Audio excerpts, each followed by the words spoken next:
AI-യുടെയും ChatGPT-യുടെയും കാലത്ത് എന്ത് പഠിക്കണം എന്ന് മനസ്സിലാക്കുന്നതിനേക്കാളേറെ പ്രധാനപ്പെട്ടത് എന്ത് പഠിക്കേണ്ടതില്ല എന്ന് മനസ്സിലാക്കുക എന്നുള്ളതാണ്. കാരണം നമുക്ക് എല്ലാവർക്കും അറിയാം, AI-യുടെയും അതുപോലെ തന്നെ മെമ്മറി ഡിവൈസുകളുടെയും സ്റ്റോറേജുകളും കപ്പാസിറ്റിയും ഒരുപാട് ഇൻക്രീസ് ചെയ്തിട്ടുണ്ടെങ്കിലും മനുഷ്യൻ്റെ മെമ്മറിയോ ബ്രെയിൻ കപ്പാസിറ്റിയോ ഒരുപാടൊന്നും പുരോഗമിച്ചിട്ടില്ല എന്നുള്ളത്.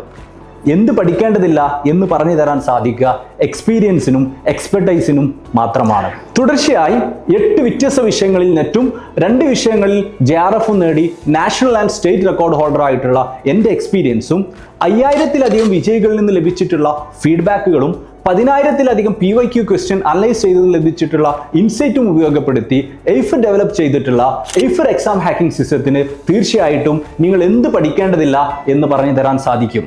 കേരളത്തിൽ റിസൾട്ടുകളുടെ കാര്യത്തിൽ തുടർച്ചയായി 5 ടേമുകളിൽ 1ാം സ്ഥാനത്തെത്തി എയ്ഫർ എക്സാം ഹാക്കിംഗ് സിസ്റ്റം അതിൻ്റെ എഫിഷ്യൻസി തെളിയിച്ചുകൊണ്ടേയിരിക്കുന്നു. കേരളത്തിൽ ഏറ്റവും കൂടുതൽ റിസൾട്ട് ഉണ്ടാക്കിക്കൊണ്ടിരിക്കുന്ന എക്സാം ഹാക്കിംഗ് സിസ്റ്റത്തിൻ്റെ ഭാഗമാവാനും വിജയിക്കാനും എത്രയും പെട്ടെന്ന് ജോയിൻ ചെയ്യുക.